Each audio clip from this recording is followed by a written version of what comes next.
اهلا بيكم، ازيكم عاملين ايه؟ الفيديو ده احنا هنتكلم فيه على ازاي نعمل اعلان ممول من الصفر بالتفاصيل المهمة. وللي متابعنا، احنا الفيديو اللي فات عملنا كورس كان طويل جدا اتكلمنا فيه على كل حاجة تخص الميديا باينج، من اول ايه هي الميديا باينج، ليه ازاي نعمل الكامبينز، ليه ازاي نلاقي شغل، ليه ازاي نتحكم في البادجت، ليه ازاي نعمل ايه في الكونتنت، اللي نعمل ايه جوه الادز مانجر، كل التفاصيل اللي انت ممكن تتخيلها. واتكلمنا ايه الفرق اللي بين المنصات زي ميتا، تيك توك، جوجل، سناب شات. اتكلمنا على كل الكلام ده، وكنا اتكلمنا برضو على ان ازاي نعمل اعلان ممول، لكن طبعا عشان الفيديو كان ما يبقاش طويل قوي فاتكلمنا عليه بشكل سريع كده مش بالتفاصيل. الفيديو ده بقى احنا ناويين نتكلم فيه على كل حاجه تخص ازاي نعمل اعلان ممول بالخطوات كده، مش هنكروته قوي، لا هنعمله بالخطوات واحده واحده. يعني ايه؟ عشان كله يفهم وما يبقاش حد فايته حاجه. واول حاجه طبعا، لو انت كنت شفت الفيديو اللي فات اللي هو الكورس المجاني وعجبك، يا ريت تسيب لنا كومنت تحت وتقول لنا ايه رايك فيه. طب الكورس كانت فيه حاجه ناقصاه؟ طب الكورس كان كويس كان وحش؟ يعني ادينا اي فيدباك كده. وزي ما كنا اتكلمنا ان الكورس ده عمره ما هيوصلك 100%، عمره ما هيوصلك انك تلاقي شغل بنسبه 100%، بس على الاقل هيحطك على اول طريق ويفهمك على الاقل 70% من الميديا باينج.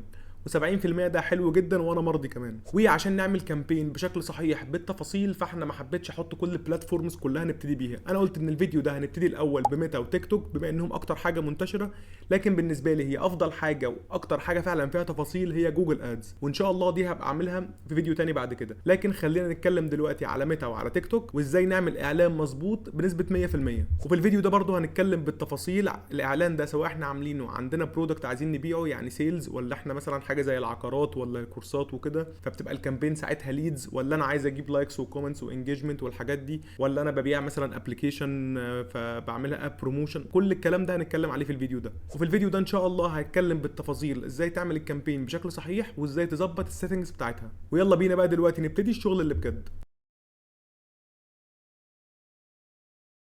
يلا بينا بقى دلوقتي نبتدي خطوه بخطوه ازاي نعمل اعلان ممول. اول حاجه عشان نوضح كده، احنا في الفيديو ده في عندنا حاجتين لما بنيجي نبيع نعمل اعلان ممول، يا اما احنا بنبيع برودكت يا اما بنبيع خدمه. بنبيع بنطلون، بنبيع تيشيرت، بنبيع ايا كان حاجه بتتشرى اونلاين. البيع ده بيبقى عن طريق حاجتين، يا اما عن طريق رسائل، يعني اللي بيعوز الاعلان يضغط على الرسائل بعد كده يكلم الفريق بتاع الدعم، يا اما عن طريق ويب سايت. فاحنا عندنا تو ديستنيشن، يا اما رسائل يا اما ويب سايت، ده لو انت بتبيع برودكت. طب لو بتبيع خدمه، الخدمه دي بقى مثلا كورس، بتبيع مثلا حاجه لسه فريق السيلز محتاج يكلمك ويتواصل معاك وكده، بيبقى عن طريق حاجتين، عن طريق رسائل برضو، وفي عن طريق حاجه اسمها انستنت فورم. لو انت بتبيع خدمه مش على طول بتبقى معاك ويب سايت، دايما الخدمات ما بيبقاش فيها موضوع الويب سايت ده، بيبقى عن طريق يا حاجه اسمها انستنت فورم يا حاجه اسمها المسجات. احنا في الفيديو ده هنشرح مره ازاي نبيع برودكت، وهنشرح مره ازاي نبيع خدمه، ونبيع البرودكت بكذا طريقه للويب سايت او مسجز، والخدمه برضو بكذا طريقه، سواء بقى فورمز سواء مسجز سواء ايا كان. بس عشان يعني الفيديو ده يبقى موجه لو واحد عايز يبيع منتج او واحد عايز يبيع خدمه. اول حاجه هنخش على الفيسبوك عادي جدا زي ما انتم شايفين كده، ده اكونت فيسبوك يعني مش جديد ومش قديم برضو يعني. المهم ما علينا، هننزل تحت هنا نختار حاجه اسمها ميتا بزنس سوت من على الشمال كده، وبعد ما ندوس على ميتا بزنس سوت هيظهر معانا الواجهه دي. طبعا احنا كنا اتكلمنا في فيديو قبل كده، في الفيديو اللي فات يعني، ازاي نعمل بيزنس بورتفوليو. فهتدوس على هنا تختار كرييت بيزنس بورتفوليو، هتدخل شويه بيانات كده وبعد كده تبقى خلصت. انت كده خلصت البيزنس بورتفوليو، وتشوف ايه البيجز اللي عندك هنا وتعمل لها كونكت، تحطها جوه البيزنس بورتفوليو ده وهتظهر لك على طول. طبعا انا زي ما قلت لك الموضوع ده ما تشغلش نفسك بيه تماما، الموضوع ده مش محتاج اصلا ان انت تسمع لحد. انت لو سالت شات جي بي تي هيعمل ايه هيقول لك واحد اتنين تلاته. فيعني ايه، مش عايزين نطول وقت الفيديو ونضيعه في الحاجات اللي ملهاش لازمه دي. ازاي تعمل بيزنس بورتفوليو، ازاي تعمل اد اكونت، ازاي تربط بيكسل. ما تشغلش دماغك بالحاجات دي، الحاجات دي ملهاش لازمه. الحاجات دي كانك بتسطب لعبه كده، نيكست نيكست نيكست وخلاص. فيعني ايه، ما تشغلش بالك الحاجات دي، انت ممكن تسال شات جي بي تي يقول لك عليها اصلا. المهم في الاخر بعد ما نعمل كرييت البيزنس بورتفوليو زي ما كنا اتكلمنا، فهيظهر لك هنا مثلا ان انت دلوقتي عملت كونكت للفيسبوك بيج وعملت كونكت للانستجرام بيج، وطبعا هنا ممكن تعمل اديت لو عايز تغيرهم. المهم هم دول بتوع البراند. هنتكلم الاول ان احنا ازاي نبيع برودكت، وبعد كده هنتكلم ازاي نبيع سيرفيس. فخلينا الاول نبتدي ببراند اي كوميرس نعمل الكامبين بتاعته، وبعد كده نعمل كامبين تانية ليد جنريشن. اول حاجه هنيجي هنا هندوس على ادز مانجر، هندوس كامبينز، وبعد كده هنروح ندوس على كرييت، وهنا بقى تختار الهدف بتاعت الكامبين دي. فطبعا احنا بنبيع برودكت فاحنا هنختار سيلز. عندنا هنا بقى اللي ما شافش الفيديو اللي فات يعني، في 3 حاجات. في حاجه اسمها الكامبين الهدف بتاعها اللي هو سيلز، وعندنا حاجه تحتيها اسمها اد سيت، وبعديها حاجه اسمها اد. كامبين دي اول واحده دي اللي انا بختار منها الهدف بتاع الحمله ايه، انا عايزها سيلز ولا مش عايزها سيلز، ولا عايزها ليدز ولا عايزها بتاع. هنا ما بتغيرش اي حاجه في السيتنجز بتاعتها، ممكن بس هتختار يعني. هنتكلم بعدين هي كامبين بادجت ولا اد سيت بادجت، هتكلم على دي دلوقتي. المهم دي الكامبين مفيش فيها تفاصيل كتير خالص، تفاصيلها قليله جدا. بعد كده هتيجي حاجه اسمها اد سيت. اد سيت دي بقى هي اللي فيها شويه تفاصيل بقى. اد سيت دي بقى فيها المسج ديستنيشن، انت عايز المسج دي تروح على ايه.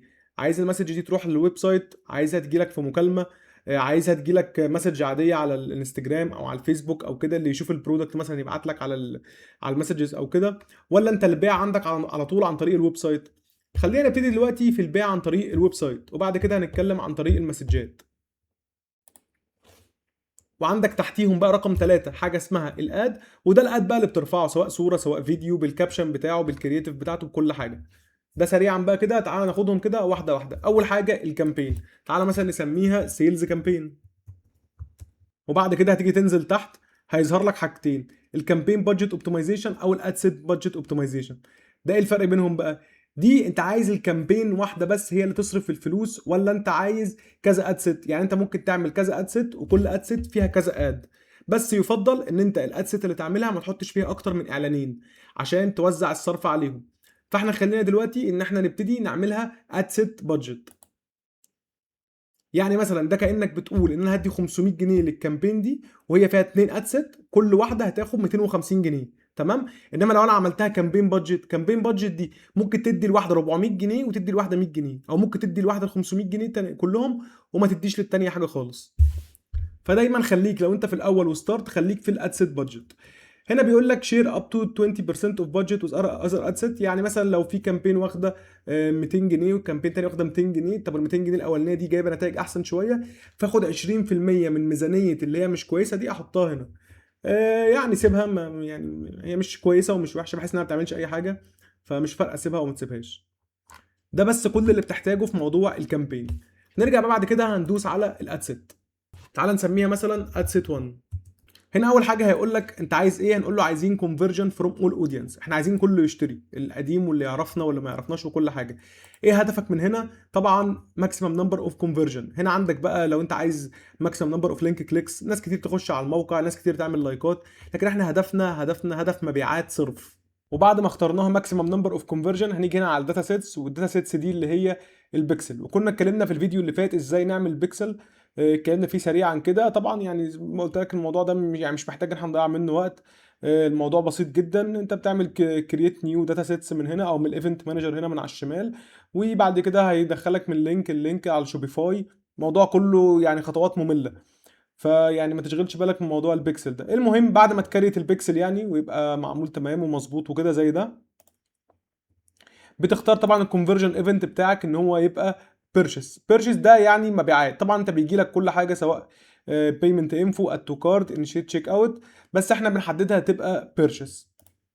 بعد كده هيجي حاجه اسمها الاتريبيوشن سيتنج او اللي هي 7 داي كليك. و7 داي كليك هنا المقصوده ان لما بيبقى حد بيشتري في خلال 7 ايام وشاف الاعلان ده بيتحسب لك بيعه. فدي سيبها زي ما هي برضو ما تغيرهاش، ويسيبها 7 دايز. ممكن تعملها 1 داي، بس 1 داي دي بقى في الحاجات اللي هي مثلا ايه، عندك اوفر مهم جدا النهارده لمده 24 ساعه، فانت عايز كله يخش يشتري النهارده، في الحاله دي ممكن تخليها 1 داي. هتيجي هنا عندك البادجت، فانت مثلا هنا البادجت ممكن تخليها مثلا يعني مثلا 300 جنيه في اليوم مثلا. وهنا بقى نوصل عند حته الاودينس.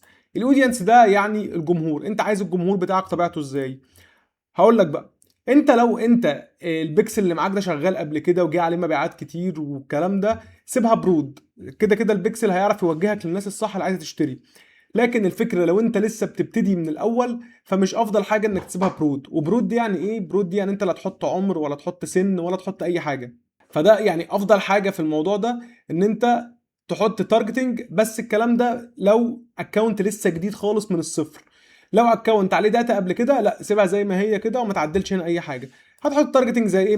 مثلا لو انت بتبيع فاشن، فانت ممكن تحط مثلا شوبينج ممكن تعمل مثلا منز فاشون مثلا، اي حاجه يعني كده، اللي هو انت بتوجهه بس كده ايه الناس اللي انا عايزه تشتري.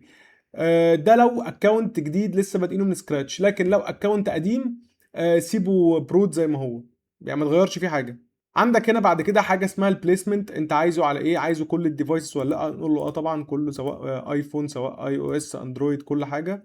وبعد كده يجي هنا ايه البلاتفورمز اللي انت عايزه يعرض عليها. فطبعا انت هتقفل الماسنجر عشان ساعات بيجي في الاعلانات، الاودينس نتورك وثريدز ده اللي هو تويتر يعني بس بتاع ميتا بقى. ونسيبهم فيسبوك وانستجرام بس. وطبعا الحاجات دي كلها سيبها زي ما هي، يعني الحاجات دي يعني ما تغيرش فيها حاجه. هي هي البلاتفورمز بقت قويه جدا وبقى بتعرف توجه الناس كويس جدا. بعد كده هيجي هنا الحاجه الثالثه بقى اللي اتكلمنا عليها. احنا نسينا نسميها الاد سيت دي، ممكن نسميها مثلا اد سيت 1. بعد كده مثلا هنيجي بقى عند الاد وهنسميه مثلا سي 1 مثلا. هنيجي ننزل هنا هتلاقي كرييت اد. بعد كده في هنا يوز اكزيستنج بوست، وفي كرييت اد، ويوز كرييتيف هاب موك اب. ده لو انت مثلا كرييت اد، ده لو انت هتعمل اد جديد انت اللي هترفعه، صوره جديده فيديو جديد. اكزيستنج ده لو مثلا حاجه موجوده، بوست قديم موجود على الصفحه تشتغل عليه. بس الافضل والاحسن ان انت تشتغلها كرييت اد من الاول. وده يعتبر بتشتغل حاجه اسمها دارك ادز. ودارك ادز دي المقصود بيها ان انت اللي يعني مش بتاخد من على الصفحه على طول، انت اللي بتنزل من عندك وتقعد تجرب. فطبعا بقى احسن، بتقعد تغير كابشنز براحتك، وكمان نتائجها بتبقى احسن. وعندك دي الموك اب لو انت عايز تحط بقى حاجات في الخلفيه ومش عارف ايه، يعني حاجات تبقى ايه، حاجات من الحاجات الاي اي كده يعني، بس هي يستحسن ما تستخدمهاش. عندك هنا بقى حاجتين في الميديا سيت اب، عندك المانيوال وعندك الادفانتج بلس كاتالوج. طيب المانوال ده عادي بنعمل ابلود لصوره او فيديو بطريقه بسيطه جدا. ايه بقى الادفانتج بلس كاتالوج دي؟ عايزين ندوس عليها كده. هي زي ما انت شايف كده بالظبط، بيظهر لك كل الحاجات اللي موجوده على الويب سايت ده، عشان احنا رابطين الكتالوج بشوبيفاي اصلا من الاول لو في التفاصيل اللي فاتت يعني. فهتلاقي مثلا هنا قعدت تقلب هنا هتلاقي صوره بعدين صوره، دي كل البرودكتس اللي موجوده على الويب سايت. طبعا دي برضو مش بتبقى افضل حاجه لو انت في الاول، لو انت في الاول خليها مانوال ابلود. بعد هنا بتيجي هنا اليو ار ال ده، بتحط اسم الويب سايت بتاعك، بتعمل طبعا المين ديستنيشن اللي هو الويب سايت. وبعد كده بتحط هنا الويب سايت يو ار ال. وعندك هنا بقى حاجتين، سنجل ايمج اور فيديو اور كاروسل. كاروسل دي اللي هو كذا صوره جنب بعضها كده، وطبعا الايمج العاديه، والفيديو الفيديو الريل العادي. فهنخليها مثلا ايمج او فيديو. بعد كده هتروح دوس على سيت اب كرييتيف، تختار مثلا ايمج اد مثلا. بعد كده هنروح نعمل ابلود لاي صوره من الصور اللي موجوده عندنا. طبعا ممكن تعمل ابلود لصوره جديده او من الصور اللي موجوده اللي انت استخدمتها قبل كده. المهم يعني هنختار الصوره دي مثلا كده. وبعد كده هندوس نيكست. الكرييتيفز، بصوا يا جماعه في الادز مانجر حاول على قد ما تقدر انك تقلل استخدام حاجه فيها اي اي، حاجه فيها كرييتيف، حاجه فيها اي اي، حاجه اسمها ادفانتج. حاول تقلل استخدام قد ما تقدر. هو عايزك تستخدم الحاجات دي عشان تصرف فلوس اكتر. بس الفكره الحاجات دي ما ينفعش تستخدمها غير لو انت شغال في اد اكونت قديم وعليه كونفرجن هيستوري كبيره، مش واحد ولا اتنين ولا كده، لا عايز مثلا يكون جه عليه 100 بيعه 200 بيعه قبل كده. هندوس على نيكست. عندك هنا بقى البرايمري تكست، وبعد كده عندك الهيدلاين، وبعد كده الديسكربشن. ده طبعا انت اللي بتكتبهم بقى، اللي هو يعني لو انت معاك بقى واحد يعمل اد كوبي، او ممكن تدخلهم على شات جي بي تي. والبرايمري تكست طبعا اللي هو الكابشن العادي خالص. وبعد كده هيدلاين بيكتب لك مثلا حاجه زي خصم 50%، خصم مش عارف ايه. والديسكربشن مثلا ايه، توصيل مجاني مثلا او ايا كان. دي طبعا لو انت معاك كوبي رايتر هيساعدك، ولو مش مساعدك الموضوع ما عادش مستاهل، ممكن تروح تسال شات جي بي تي وهيقول لك تكتب ايه في كل حاجه منهم. بعد كده عندنا حاجه اسمها الايمج جنريشن. ايمج جنريشن دي يعني انت بتخلي الاي اي هو يعمل لك كذا شكل كده. فوالله ساعات بتجيب نتائج وساعات ما بتجيبش نتائج. بس الفكره يعني برضو في الاول يستحسن ان انت تقفلها، عشان الحاجات دي بتصرف فلوس كتير. فهتلاقي مثلا صوره هنا هو بيغير في الباك جراوند من نفسه كده من دماغه. فانت هنا لو عملت سيلكت اول تختارهم كلهم، هنا ممكن تختار واحده تسيب التانيه. المهم يعني ايه، سيبهم كلهم مقفولين. بعد كده هتدوس نيكست. عندك هنا بقى برضو كذا حاجه في الانهانسمنت، زي ما قلت لك الانهانسمنت دي نحاول على قد ما نقدر نقلل الحاجات دي. هنا عندك مثلا حاجه اسمها التكست امبروفمنت، ان هو يبدا يعدل لك التكست.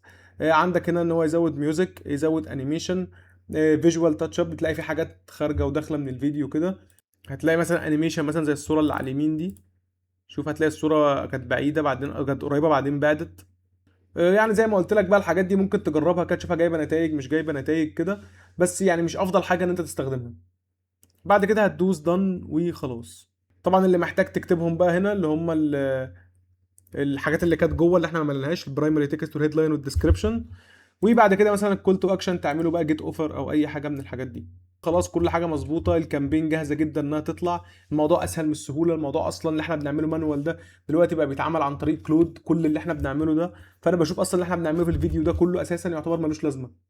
الموضوع عباره عن تفاصيل بسيطه جدا، وكلها حاجات نكست نكست نكست، مفيش فيها ابداع. الصح ان انت تركز في البرودكت، الصح ان انت تركز في الكونتنت، انك تركز في التسعير، انك تركز في كل الكلام ده. مش ازاي تعمل كامبين وازاي تعملها وازاي السيت اب بتاعها والكلام ده. كل الكلام ده ما عادش لازمه خلاص. طيب احنا دلوقتي اتكلمنا لو احنا كنا بنبيع على ويب سايت، واتفقنا ان احنا لازم نربط بيكسل وكده. طب لو ما بنبيعش بقى عن طريق ويب سايت، هيبقى نفس الكامبين اللي احنا فيها برضو. بعد كده هنروح على اد سيت 1، وبدل ما نختارها ويب سايت هنختارها مسج ديستنيشن.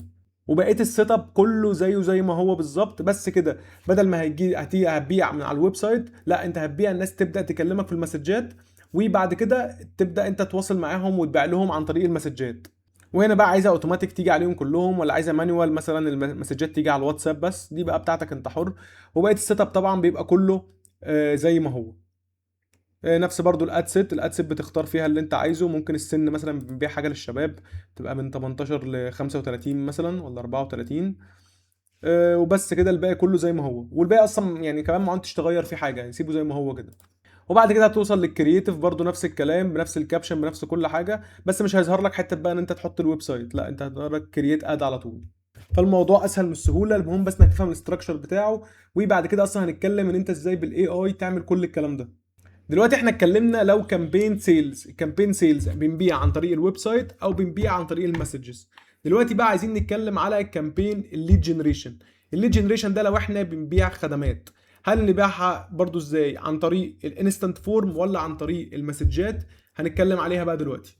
ولو بقى هتشتغل كامبين ليد جنريشن، فانت هتيجي برضو على نفس الطريقه وهتدوس كرييت، بس المره دي هتختار ليدز. في عندك طبعا الاويرنس والترافيك والانجيجمنت، دول بيبقوا اكتر لترافيك مطعم جديد، ويب سايت مع منتج جديد. لكن الحاجات اللي هي عايزه بيع فوري او عايزه حد يتصل فوري او كده، يا ليدز يا سيلز. طب ايه بقى الاب بروموشن ده؟ الاب بروموشن ده اللي هو مثلا تلاقيه اعلان كده وتحتيه مثلا انستول للاب ده، ابلكيشن بقى كوره، ابلكيشن لعبه، ايا كان. المهم خلينا دلوقتي في كامبين الليدز ده لو انا ببيع خدمه، وهو نفس السيت اب اللي فات اللي اتكلمنا عليه بالظبط. عندك برضو الاثنين هنا، اختار كامبين بادجت ولا اد سيت بادجت. طبعا اتكلمنا على ايه الفرق بينهم، ونختار ان احنا اد سيت بادجت عشان لو حبينا نعمل كذا اد سيت وكل اد سيت فيها جمهور مختلف. وبرضه في الحاجات دي انت ممكن تبقى تسال كلود او شات جي بي تي على حسب طبيعه البيزنس بتاعك. مثلا ايه طبيعه الجمهور المستهدف، يعني خلي الاي اي يساعدك في الكامبين. بس زي ما قلت لك حاول دايما الاي اي تستعمله بحدود، ان هو يديك بس شويه افكار يفتح لك دماغك، لكن ما تخلوش هو اللي يسوق في كل حاجه. لو هو اللي سقف في كل حاجه الدنيا هتخرب خالص. طبعا ده كلامي ده كله على الحاجات اللي هي اللي موجوده جوه الادز مانجر، اللي هي الادفانتج بلس كامبين اللي مش عارف ايه الحاجات دي، مش بتكلم بقى على كلود والكلام ده. المهم هنيجي دلوقتي اخترنا الكامبين واخترنا ايه الهدف بتاعها، بعد كده هنروح نختار الادسيت. هنا بقى عايزين نركز مع بعض. دلوقتي احنا ايه الهدف بتاعنا؟ هل الهدف بتاعنا ان احنا بنعمل ويب سايت؟ لا احنا بنبيع خدمه والخدمه دي ملهاش ويب سايت. يبقى في حاجه اسمها انستنت فورم، وفي مسجات سواء بقى واتساب انستجرام ماسنجر. الدارج والمنتشر في حاجات الليدز اللي هي يا بتبقى ويب سايت اند انستنت فورم، يا اما انستنت فورم بس يا مسجات. طيب لو افترضنا ان مفيش ويب سايت، لو في ويب سايت طبعا هنركب بيكسل ونعمل نفس القصه اللي عملناها ساعات لما كنا شغالين سيلز. لكن دلوقتي لو مفيش ويب سايت فاحنا يا اما هنشتغل مسجات، يعني اللي يعوز يبعت لي مسج، او انستنت فورم ان هو يملاها. خلينا الاول كده نبتدي بالانستنت فورم ونشوف شكلها بتبقى عامله ازاي. انستنت فورم ميزتها انها بتفلتر لك المسجات، بتجيب لك فيك ليدز كتير قوي، بتجيب لك ناس مش مهتمه، بتجيب لك حاجات كتير قوي. فخلينا اول حاجه كده نبدا بالانستنت فورمز. طبعا كل الكلام ده زي ما هو، نختار مثلا الميزانيه اليوميه مثلا. طبعا ده اكونت سعودي اللي بتكلم عليه ده، بيبيع خدمه اللي هو تنشئ ده انا شغال معاه يعني، ان انت تنشئ شركه في السعوديه. هنقول مثلا 60 ريال مثلا. طبعا ده عشان احنا بنعمل شركه في السعوديه، فالخدمه دي غاليه، الخدمه دي ب 7 و 8000 دولار، مش خدمه رخيصه خالص. هيبقى عندك مثلا هنا سعودي ارابيا، نختار مثلا هنا الدوله مثلا سعودي ارابيا. ده طبعا ممكن تختار دول من بره، يعني انا في ادسيتس تانية حاطط فيها مثلا ناس من امريكا، ناس من كندا، في ناس مثلا مصريين جوه السعوديه عايز يفتح شركه سعوديه. دي بقى طبعا لازم تفاصيل تفهمها من صاحب البيزنس، يعني دي ما ينفعش انت اللي تجاوب عليها، لازم تقعد تستفسر وتفهم البيزنس من صاحبه. المهم خلينا في ستاب الكامبين دلوقتي. ممكن تختار بقى ديتيل تارجتنج، تختار مثلا الشركات الستارت اب، يعني برضو الحاجات دي مش هعرف اقول لك عليها غير لما تكون انت قاعد مع صاحب البيزنس. طبعا ده كل الكلام اللي اتكلمنا عليه، الديفايس، البلاتفورمز، كل الحاجات دي يعني يفضل ان انت تسيبها. هنيجي بعد كده بقى عند الاد، دي الاخيره. الاد هنختار زي ما هو، هنعمل ابلود للايمج او في الفيديوز، بس المره دي بقى واحنا شغالين في الادز كده هنلاقي الحته دي اهم حاجه، الانستنت فورم. انستنت فورم دي الفورم اللي احنا عاملينها، يعني دلوقتي انا هوريك الفورم اللي انا عاملها دي عامله ازاي. ده اول ما بيشوف الاعلان، الصوره او الفيديو ايا كان وبيخلصها، العميل بيجاوب كذا اسئله من دي. اول حاجه ايه هو اللي بيوصف البيزنس بتاعك، تاني حاجه عندك كم موظف في الشركه، تالت حاجة الريفينيو بتاعك في الشهر كام، تالت حاجة طب عايز تروح السعودية من امتى، وبعد كده طب انت عندك استعداد تدفع 8000 دولار عشان تفتح شركة اصلا، ولا ما عندكش استعداد تدفع الرقم ده، وانت دورك ايه في الشركة اللي انت شغال فيها. وبعد كده بيحط بياناته والايميل والفون نمبر. وبعد كده بقى فريق السيلز هو اللي بيتعامل مع الكلاينت ده وبيبدأ بقى يتواصل معاه. فانت هنا دلوقتي خلينا نبتدي مثلا هي واحدة من الاول او كأننا بنعدل على دي. اول حاجه هنا بتبقى الفورم، تاني حاجه هنا بتختار هل انت عايز عدد كبير ولا عايز ناس هاير انتنت. هاير انتنت دي الناس اللي هي فعلا مهتمه. هنا بقى عندك الحته دي، طبعا احنا كنا بنتكلم لو احنا شغالين انستنت فورمز، ودي منتشره جدا في العقارات. عندك مثلا دي require leads to verify their phone number with one time passcode. ده مفيش حد هيعرف يملى الفورم دي غير لما يبعت له كود على الموبايل ويدخل الكود جوه الفورم.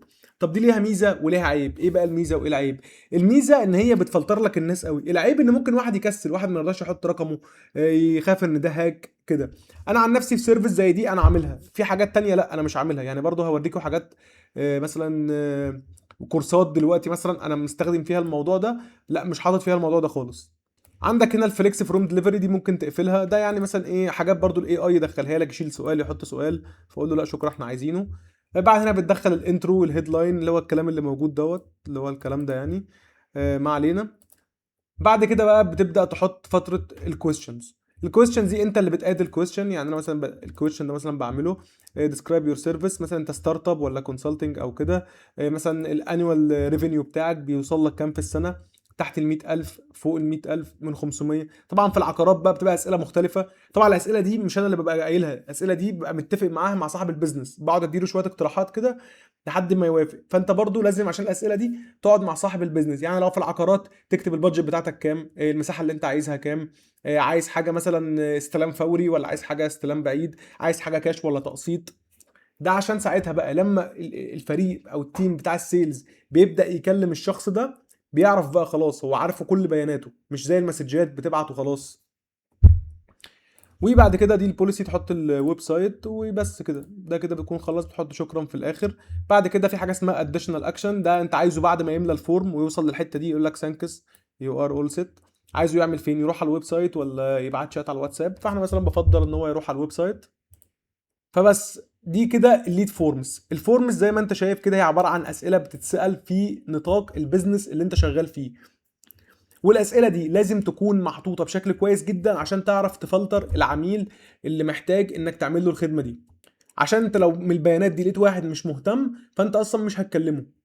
وطبعا النقطه الاساسيه هي النقطه دي اللي هي حته بتاعت الفيريفاي للفون نمبر دي لو شلتها او حطيتها، يعني بصراحه ساعات لما بتحطها بتعمل حاجه زي ايه، موانع كده شويه ان هو الناس تكمل، لكن ساعات برضو بتجيب نتائج كويسه.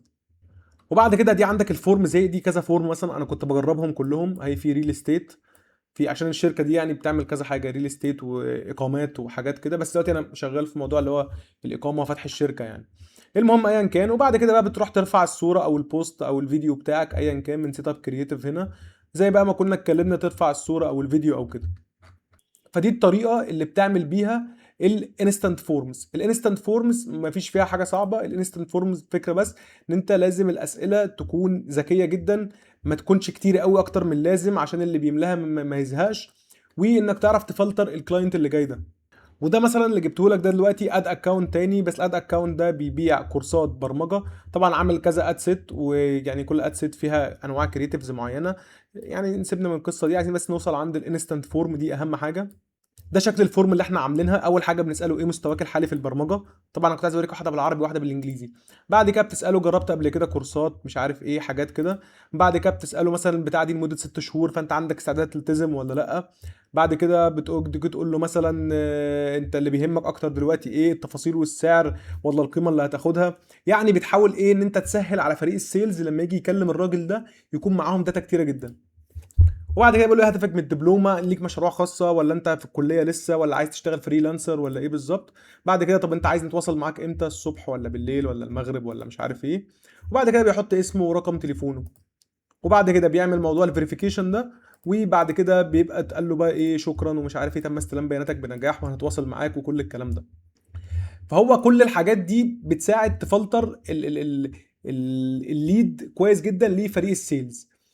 فهي الفكره في الحاجات دي دلوقتي مش مهم ازاي بتعمل السيت اب بتاع الكامبين قد ما مهم الحاجات دي.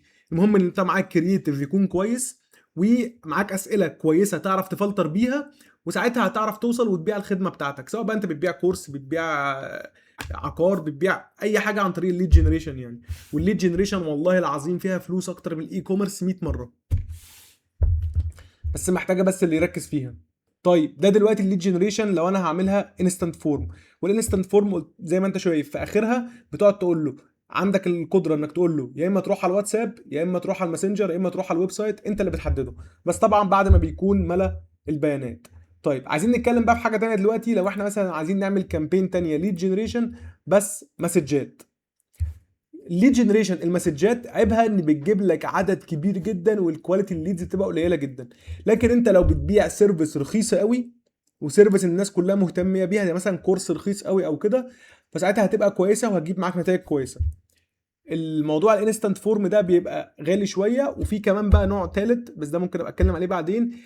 الفورم تتملى بس الفورم جوه الويب سايت، يعني بتربطها ببيكسل ان هو لما يملى الفورم على الويب سايت. يعني هشرحها لك ببساطه.